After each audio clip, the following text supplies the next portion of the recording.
James loved his home more than anything else he owned. It wasn't the biggest house on the street, but it was his, and every detail carried a piece of his heart. The part he was proudest of was the line of tall hedges that stretched across the front of his yard.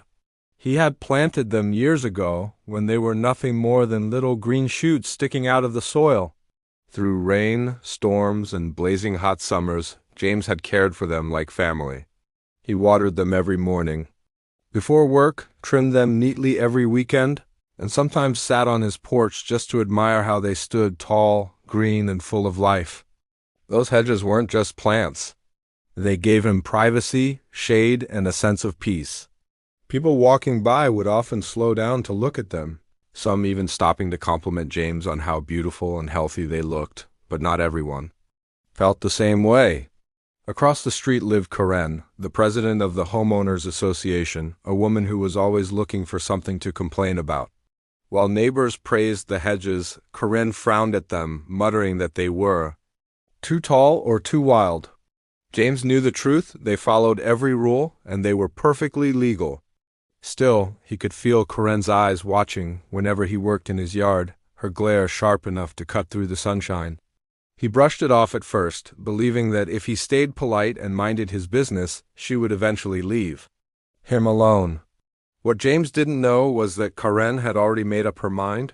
She saw his hedges not as a symbol of pride, but as something she wanted gone. The morning started like any other for James, but as soon as he stepped out onto his porch, his heart nearly stopped. The hedges, the pride of his home, the living green wall he had raised with years of care were gone. All that remained were uneven stumps, jagged and raw, sticking up like broken teeth from the ground. The air felt heavy as James walked across his yard in disbelief, his boots crunching against scattered leaves and branches left behind. He reached out and touched one of the stumps, the fresh cut still damp from the saw, and a rush of anger flooded through him. It felt as if someone had ripped out a piece of his life. Neighbors began to peek out of their doors and windows, whispering, some shaking their heads in quiet sympathy. That's when one of them, an elderly man who lived next door, walked over and spoke softly. "James," he said, "Karen ordered them taken down early this morning. Said they made the street look messy." James clenched his fists, his jaw tightening so hard it hurt. Messy? Those hedges were his pride, his peace, and they had broken no rules. The truth was clear. Karen hadn't acted out of concern for the neighborhood, she had done it out of spite.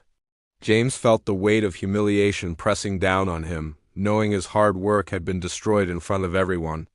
Yet, beneath the anger and pain, another feeling began to grow inside him. He would not let this be the end of his story. If Karen thought she had silenced him by cutting down his hedges, she was wrong.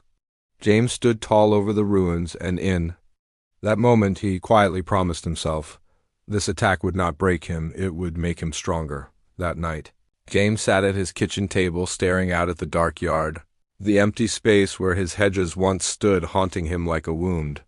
His anger burned, but it wasn't the kind that made him reckless, it was the kind that made him think. He could have gone to the HOA meeting and shouted, but he knew Karen would twist his words and hide behind her authority.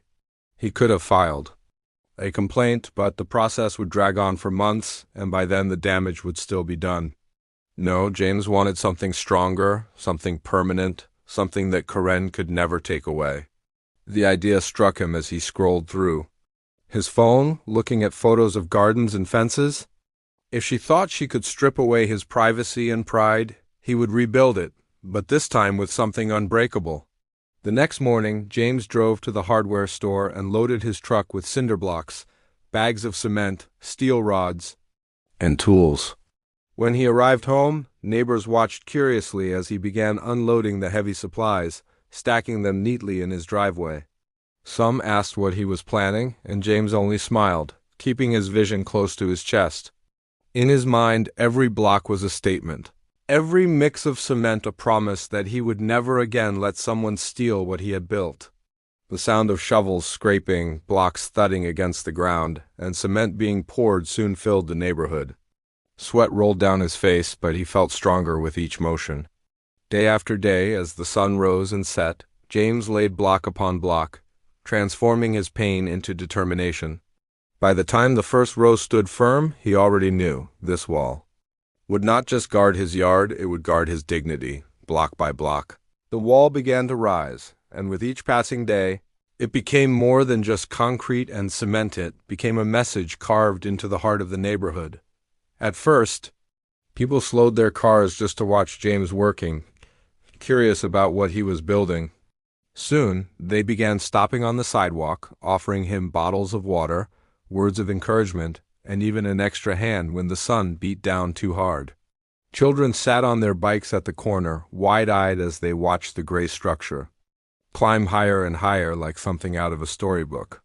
The neighbors, once quiet when Karen pushed her weight around, now quietly admired James's courage, and many whispered that it was about time someone stood up to her. Karen, on the other hand, was furious. She stormed out of her house, yelling that the wall was ugly, shouting that it ruined the look of the street. But this time, James was ready. He had filed every permit, checked every code, and measured every inch so that not a single rule could be used against him. Every insult Karen hurled at him bounced off the wall just as firmly as the sun bounced off the fresh cement. James didn't respond to her shouting. Instead, he just kept working, his hands steady, his heart calm. By the time the wall reached its full height, it stood as solid as stone and as unshakable as his determination. What Karen had destroyed in one bitter act, James had rebuilt into something untouchable. The Hedges had been alive but vulnerable. This wall, however, was permanent, a fortress that no saw, no order, and no bitterness could ever take down. When the last block was laid and the cement had dried, James stepped back and took a long look at what he had created. The wall stood tall, firm, and unshakable, a monument born from pain but built with pride.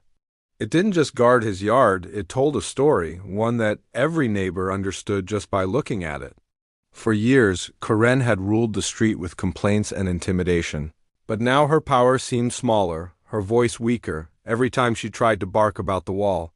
She called it ugly, called it unnecessary, called it a scar on the neighborhood. But the truth was clear, it was legal, it was his, and it wasn't going anywhere. The same neighbors who once avoided conflict now nodded respectfully when they passed James's house, some even giving him a thumbs up or a quiet smile. They saw the wall not as an eyesore, but as a symbol of resilience, of standing firm when someone tried to tear you down. Karen, defeated, eventually stopped shouting, though the bitterness in her eyes never left. But James didn't care anymore. He had no need for her approval. What mattered was that he had taken back control, turned an act of cruelty into a triumph of strength. That evening, as the sun dipped low and painted the wall in shades of gold, James pulled a chair onto his porch and sat in silence, finally. At peace, where once there had been hedges that could be destroyed, there now stood a fortress that would endure. And in his heart, James knew the lesson was simple, but powerful. When people try to cut you down, you can always rise higher, stronger, and impossible to break. If you enjoyed this story, don't forget to like, comment, and share with your friends. Subscribe now to State Stories USA for more powerful and inspiring stories every week.